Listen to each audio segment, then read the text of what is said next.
Gostaria de, primeiramente, agradecer o convite e parabenizar o senador Paulo Paim pela iniciativa, não só desta audiência, mas pelo brilhante trabalho que vem conduzindo à frente desta comissão e, sobretudo, neste tema da Previdência Social. Não só no tema geral da Previdência, mas, sobretudo, na questão rural. Esse trabalho tem sido importantíssimo para, inclusive, nos encorajar, enquanto movimentos sociais, enquanto movimentos de representação dos agricultores familiares, também no caso de quem representa os assalariados rurais, a gente fazer as nossas lutas, a gente fazer e aumentar também a nossa pressão, principalmente junto a parlamentares, né, que estão no dia a dia nas nossas bases. Então, agradecer e parabenizar. Quero saudar também o doutor Evandro, assessor da CONTAG, dizer que, inclusive, vários elementos que eu tinha pensado em falar aqui, né, do ponto de vista mais técnico, a sua apresentação já trouxe. Saudar também a nossa companheira Cleonice, nossa dirigente sindical da nossa federação FETRAF do Rio Grande do Sul, também o Paulo da Cunha, senador Whindersson, que bom que temos mais um parceiro aí para estar se somando a essa temática aí dos direitos humanos. Eu queria começar dizendo, apesar de que nós estamos aqui com o intuito de discutir questões mais técnicas, de aprofundar o debate em si da proposta, mas acho que, inevitavelmente, é importante, né, que a gente traga alguns elementos de cunho mais político. Eu queria começar dizendo exatamente por onde o doutor Paulo terminou, se perguntando do porquê que a Comissão de Direitos Humanos, uma comissão tão importante, de repente tem pouca gente, ou poucos senadores, enfim, que se dispõem, enquanto as comissões que discutem o aspecto mais da economia... E deixa eu te dizer, para ajudar, que nesse ano melhorou muito ainda, hein? No ano anterior era pior, a gente não conseguia ter senador para abrir a sessão.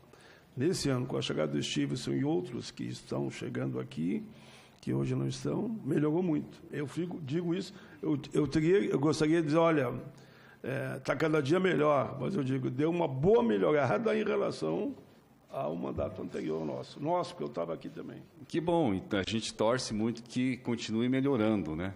Mas eu queria dizer exatamente de que esse é o retrato de como a gente trata as questões aonde estão os pobres.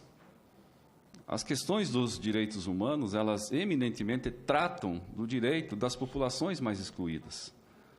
E, infelizmente, o quadro político brasileiro prefere tratar questões mais estruturantes, que dizem respeito ao desenvolvimento, à economia, e tratar com menor importância, ou talvez até com displicência, as questões que dizem respeito aos pobres. E eu faço essa referência justamente para dizer que a proposta que está sendo apresentada da reforma da Previdência, que não tem nada de nova a Previdência, né, esse é o primeiro recado, não tem nada de novo, não tem nada de nova a Previdência, é uma reforma mequetrefe, é uma reforma desrespeitosa. E ela demonstra exatamente a displicência do poder público em relação aos mais pobres desse país. A displicência de como o poder público, e aí eu estou tratando não só o governo federal, né, mas, inclusive, setores do Senado e da Câmara Federal que estão defendendo esta proposta, demonstra exatamente como o poder público trata com displicência aquilo que diz respeito à população trabalhadora e à população mais empobrecida do nosso país. Essa é a primeira questão. A segunda questão que eu queria tratar, antes de entrar especificamente no nosso debate, é que nós somos uma organização, né, federação, hoje já somos confederação, trabalhamos especificamente a representação dos agricultores familiares. E uma das coisas que mais perguntam para a gente é assim, pô, mas se agricultor familiar, vocês sempre falam, né, tratam naquela visão de que vocês são coitadinhos, excluídos, que vocês sofrem tanto, então por que vocês continuam? Porque a primeira questão é, a agricultura familiar não é só um modo de produção, é um modo de vida.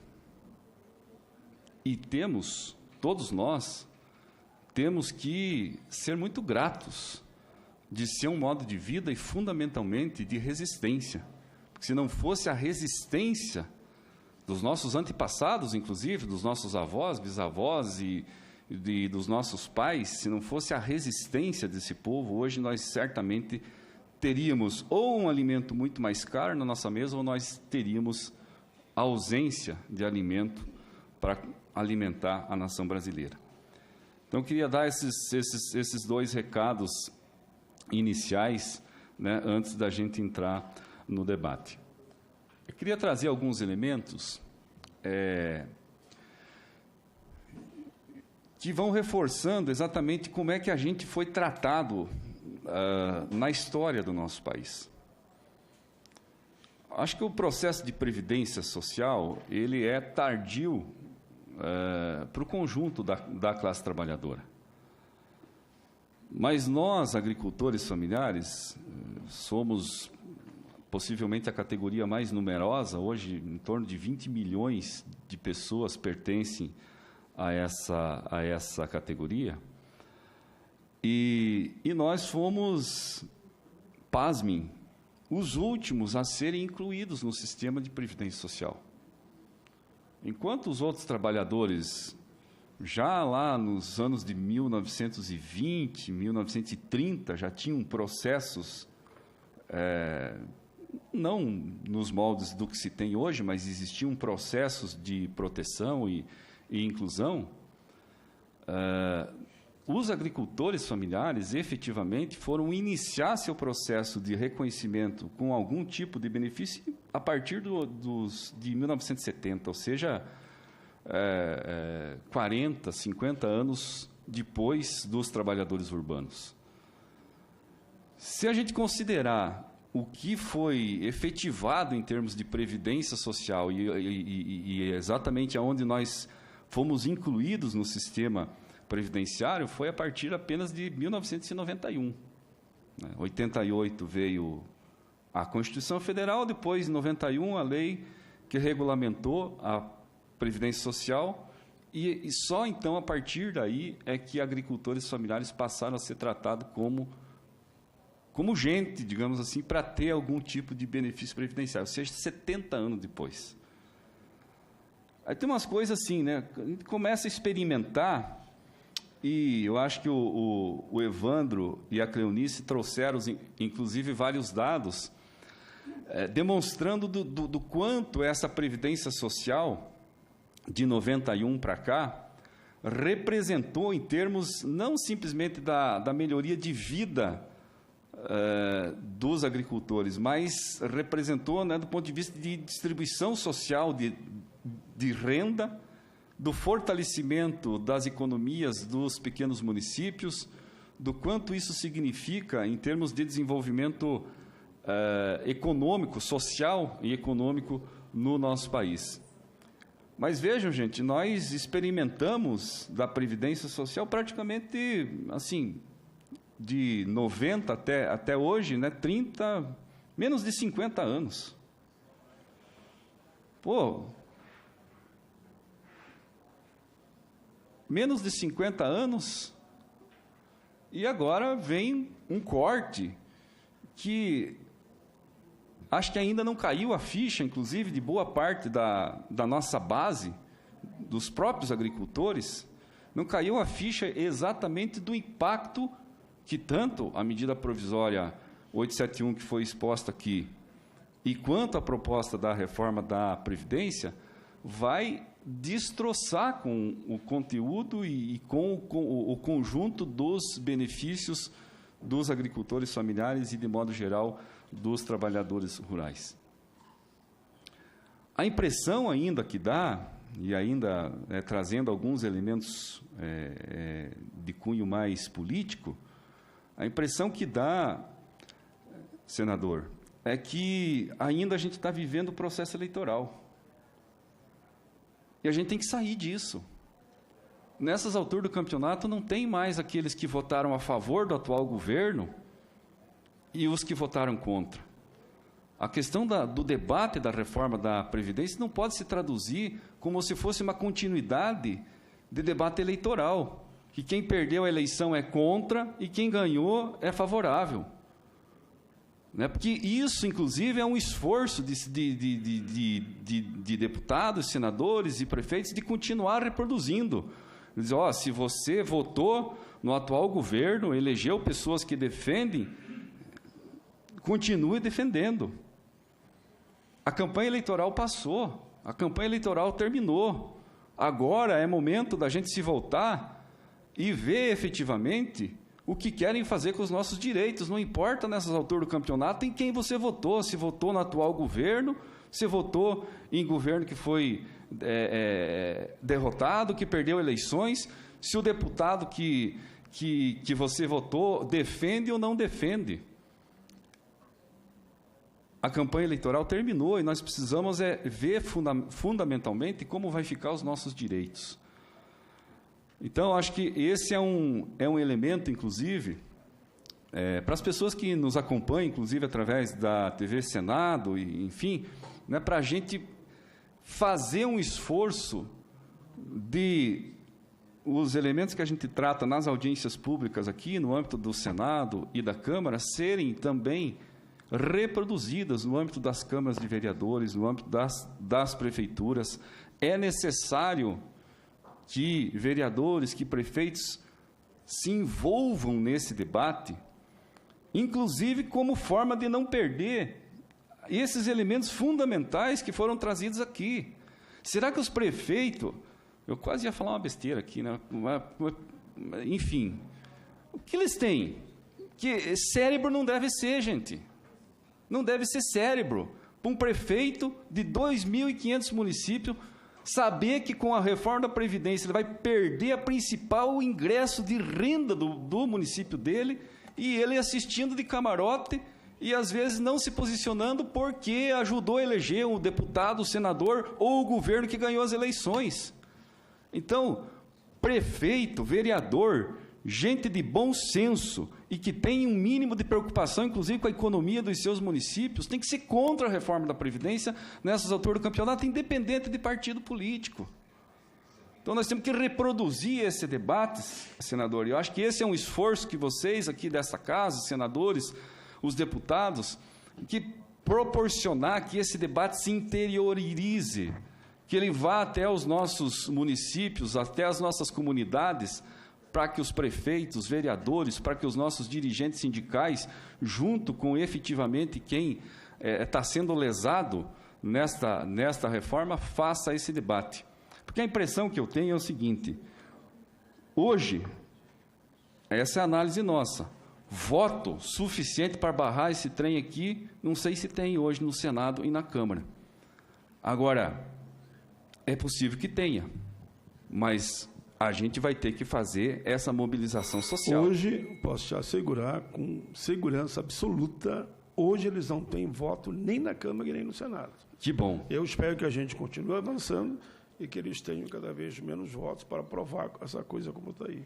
Eu falo com maior tranquilidade isso. Que bom. É uma notícia boa, a gente fica muito, muito feliz. Mas eu acho que aquela frase, orar e vigiar, né? Orar e vigiar. Então, acho que cabe a nós, como organizações sociais também, a gente continuar fazendo esse debate. Essa semana, aí, em função do 8 de março, a gente realizou atos Brasil todo, né, as mulheres se mobilizando, chamando vereadores, prefeitos, né, forçando para fazer esse debate. Enfim, e nós, a gente já expressou aqui os principais elementos do porquê a gente se coloca contra essa reforma, né? Como eu disse, as outras falas já trouxeram esses elementos, mas eu só queria reforçar de que, veja, o processo que se propõe hoje, principalmente na questão da contribuição, que se questiona de que os agricultores familiares quebram a Previdência, né, porque eles não contribuem. O fato do povo não contribuir hoje pelo mecanismo da comercialização não é culpa do agricultor. Eu não tenho culpa se o governo da maioria dos estados não tem estabelecido um sistema de bloco de produtor. Isso é culpa do governo, isso é culpa do poder público. Então, o poder público que corrija os seus erros e dê condições para os agricultores fazer a sua contribuição. Porque nós produzimos e vendemos. Se o município não tem estabelecido um sistema de recolhimento, não tem sistema de nota de produtor estabelecido, culpa do prefeito, culpa dos vereadores, culpa dos legisladores. Se o governo do estado não tem estabelecido, culpa do governador, culpa dos deputados que estão fazendo as leis naquele estado, não é culpa do agricultor. Agora, vem querer dizer que nós não contribuímos porque nós não temos participação? Não. Vai ver lá nos estados do sul ou nos municípios dos estados do sul, onde tem sistema de bloco de produtor, e faz o cálculo. Faz o cálculo de quanto um produtor de leite, daquele que o senhor visitou, ele contribui com a Previdência. Possivelmente o faturamento deste agricultor, possivelmente, ultrapassa 25, 30 mil reais, Cleonice, por mês. Ou seja, ele contribui com 500, 600 reais que está estabelecido ali dentro de 2, 3 meses. Agora, é possível estabelecer isso no Brasil todo? Por mais que a gente saiba que hoje você tem situações de agricultores familiares mais consolidados, e como o doutor Evandro trouxe ali, de que algumas realidades do Norte e Nordeste a renda é menor, mas nós, se existe uma coisa no nosso meio que nós sabemos discutir, é solidariedade. E nós não temos problema de um agricultor que é um pouquinho mais consolidado contribuir mais com aquele que é menos consolidado. Aliás, esse é o princípio que nós queremos continuar defendendo, o princípio da solidariedade, inclusive entre gerações. De quem trabalha continuar sustentando aqueles que um dia trabalharam, que sustentaram a economia do nosso país, dos nossos municípios, sustentaram as nossas economias familiares, inclusive. Esse é o princípio da solidariedade pelo qual a gente não pode abrir mão, seja ele da solidariedade entre gerações, seja ele da solidariedade entre os próprios trabalhadores. É com essa perspectiva que a gente tem que continuar fazendo o debate da Previdência Social no espaço rural. E, por fim, mesmo sem tudo isso, mesmo que a agricultura familiar não tivesse a contribuição ou não tivesse mecanismos de contribuir, só pelo fato da agricultura familiar botar 70% dos alimentos que mata a fome do povo brasileiro todo dia na mesa do cidadão brasileiro, só por esse motivo o poder público deveria ter a dignidade e a sensibilidade de proteger esse setor tão importante para a economia do nosso país. Muito bem. Foi o Marcos Rochiski, coordenador-geral da FETRAF. Eu vou pedir aos meus convidados aqui que retornem ao plenário, e pela simbologia